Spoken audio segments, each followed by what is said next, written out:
Taste the Daily. Chennai Kilpauk Pullapuram குடிசை மாற்று வாரிய குடியிருப்புகளின் மின் இணைப்பை துண்டித்து மக்களை மாநகராட்சி நிர்வாகம் வலுக்கட்டாயமாக வெளியேற்றுவதாக குற்றச்சாட்டு எழுந்திருக்கிறது. வேணும் சார், உண்மையா இந்த கவுன்சிலரும் சரியில்லை, எங்களுக்கு எம்எல்ஏவும் சரியில்லை. அவங்க சொல்படி கேட்டு தான் இப்போ அதிகாரிங்களாம் இப்போ கரண்ட் எடுத்தாங்க. சின்ன சின்ன குழந்தைங்க அவர் பதிலே பேச மாட்டேன்றார் எம்எல்ஏ. எங்களுக்கு தேவை ஒரு 5 நாள் தான், எங்களுக்கு 5 நாள் தான் டைம் கேட்குறோம். சின்ன குழந்தைங்களாம் வச்சு நாங்கள் தெருவில் உட்காந்துக்கிறோம் காலையிலேருந்து. ஒரு மழை வந்தால் என்னன்னு கேட்க மாட்டாங்க. 10 வருஷத்துக்கு ஓட்டு வாங்கிட்டு போவாங்க, 5 வருஷத்துக்கு எம்எல்ஏ ஓட்டு வாங்கிட்டு போவார். இதுதான் இங்கே, வேற ஒன்றும் இல்லை. இங்கே வீடு இருக்கிறாங்க சார். இப்போ மெயின் எங்களுக்கு காலையிலேருந்து கரண்ட் இல்லை. நாங்கள் இன்னும் சாப்பிடவும் இல்லை, கொள்ளுவேன் இல்லை, எதுவும் செய்வேன் இல்லை.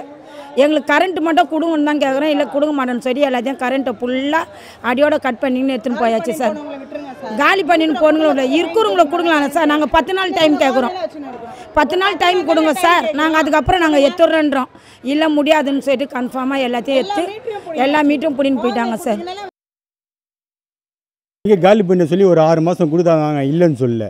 ஆனால் இப்போதைக்கு ஒரு 120 குடும்பம் காலி பண்ண முடியல, வீடு இல்லை. சிட்டியில் ஃபுல்லாக இருக்கிற ஹவுசிங் போர்டு எல்லாத்தையும் இடித்து வச்சுக்கிறாங்க வீடு. அவங்களுக்கு வீடு கொடுத்தா தான் எங்களுக்கு வீடு கிடைக்கும். போகிற இடத்துலலாம் 12,000 15,000 வீடு சொல்கிறாங்க.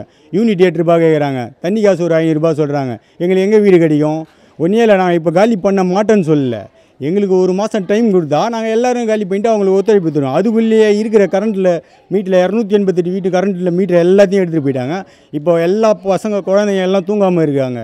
ஒரு குழந்தைலாம் ஆப்ரேஷன் பண்ண குழந்தைங்க இங்கே இருக்குது. இப்போ இதுக்கு என்ன நீங்கள் ஸ்டெப் எடுக்க போகிறீங்க? இந்த கவர்மெண்ட்டு, இந்த எம்எல்ஏ இருக்கார்ல, 4 வாட்டி தான், 4 வருஷத்தில் 4 வாட்டி தான் இந்த ஏரியாவே வந்திருக்காரு.